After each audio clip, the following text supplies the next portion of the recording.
Hey, it's a general update. I went to the ER, and as I woke up this morning, I was in so much pain.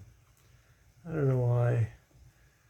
Just everything hurts so much, like my shoulders, my knees. I didn't. I think the only thing I did was I exercised a little more yesterday, so maybe that was it.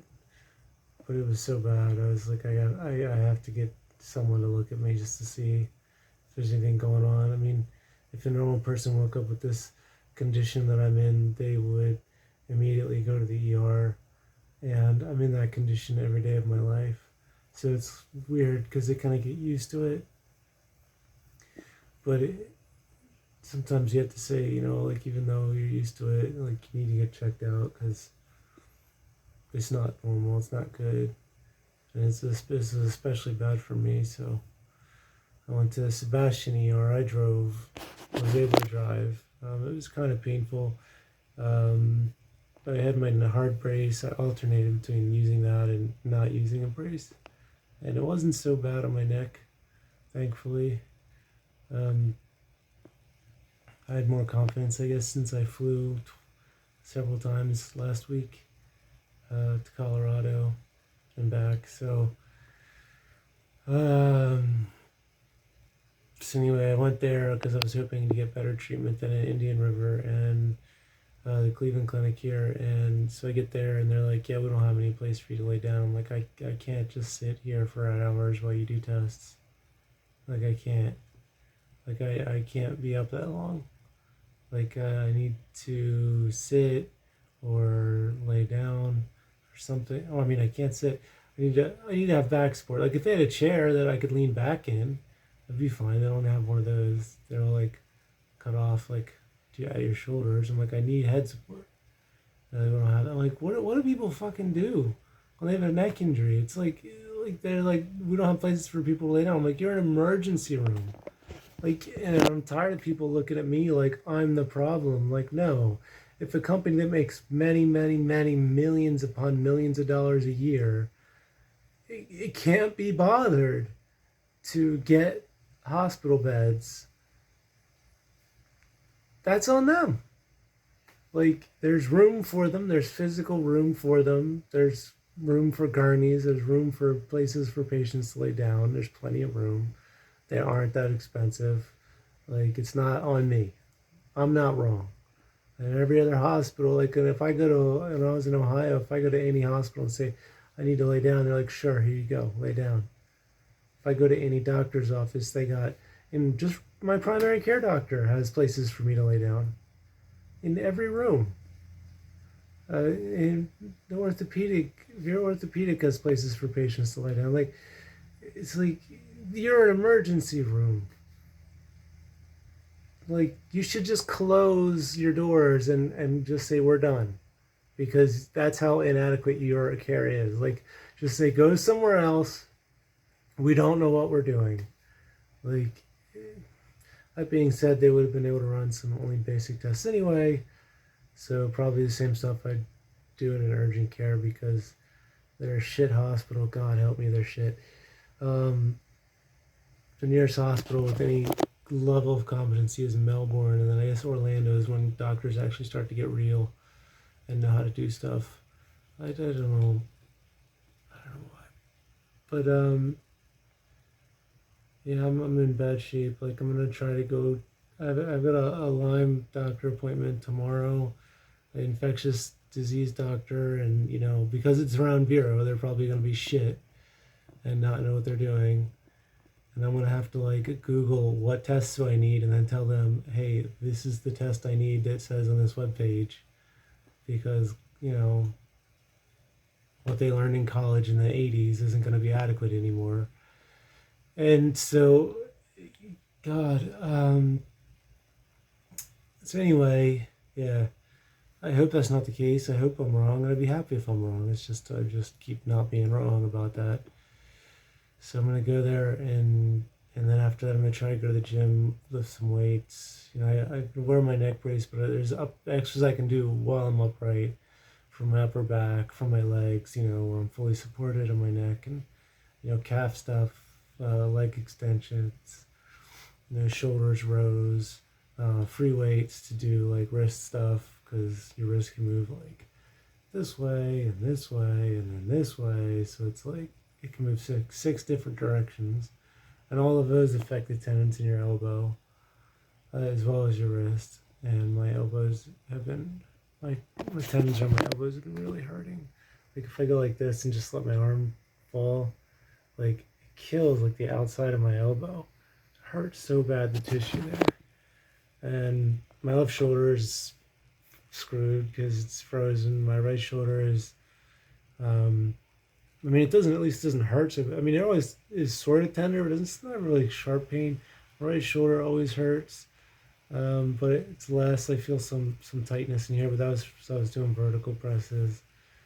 Uh, I need to work on my chest because where your pectoral muscles attach, that's all connective tissue. And it's like I have to, the only thing I can do is eat a healthy diet, get good sleep, and build up strength. Because if I get stronger, my muscles will grow and my tendons will grow. I don't know how much it's going to help my ligaments, but that's how getting stronger works. And so I need to gain weight. I need to gain muscle. So I need to basically just focus on building muscle, increasing the amount of weight I can lift and so on. And safely, obviously. I have to be very careful because of my neck. But I am like at the slightest hint of pain on my neck, I stop what I'm doing. I don't push through any kind of pain. And same with my other joints. Like I have elbow pain, but if I'm doing an exercise, I don't like push through pain. If my elbow starts to hurt, I stop. It's just as long as I'm working the muscle, and that's all that hurts, I'm fine. But any kind of joint pain, I stop. So that's what's going on with me. Just so then I got this like high pitched sound, the tinnitus in my left ear that never stops. And it happens when my neck is aggravated. I mean, it's never stopped as long as my neck's aggravated. It doesn't have to be aggravated much. Like if I get up and like go for a walk and I'm kind of like using the neck a little bit to exercise it, like then that happens. It's like my C1 or something is like slipping and like pushing forward and like squishing against something. So I get a high pitched tone. Like, and then like if I lay on my right side while I'm at night, it'll eventually, after like an hour, it'll stop.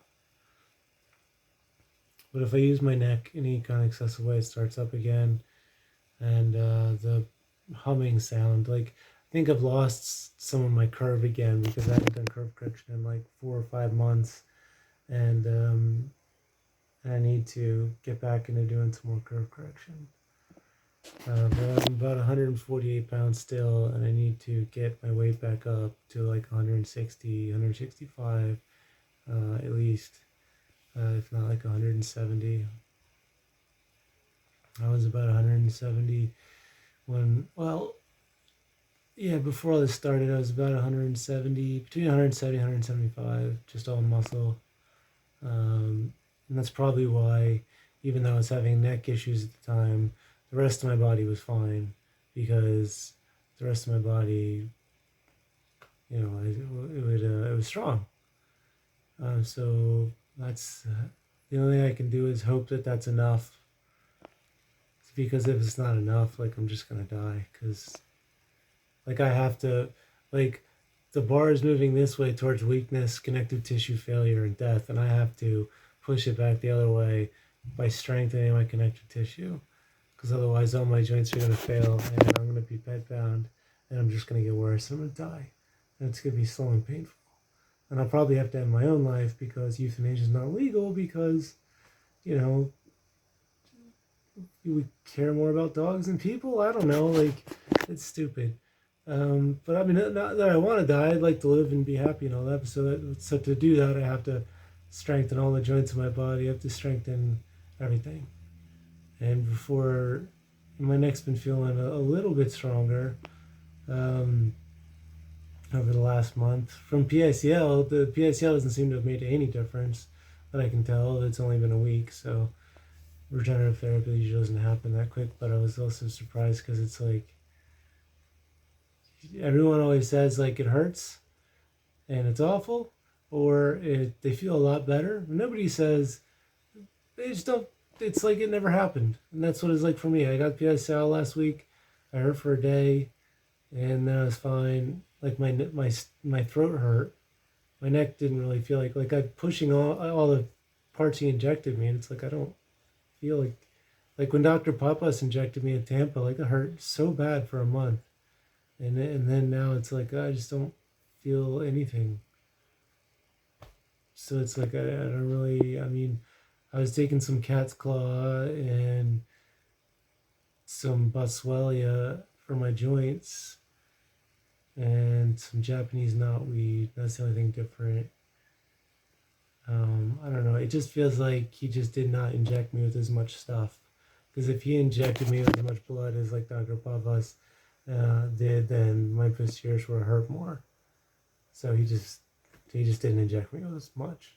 Because when someone injects you with a lot, it hurts. So he did like very little, and it's like Dr. Schultz did. So it's like compared to Dr. Papas in Tampa. Um, so I don't know why. I mean, I didn't fly to Colorado and pay $13,000 for them to do very little. I wanted them to do as much as possible, and if it hurts a lot, then so be it. But I need to heal and not die. But you know, that's what happened. So I got to deal with it, I guess.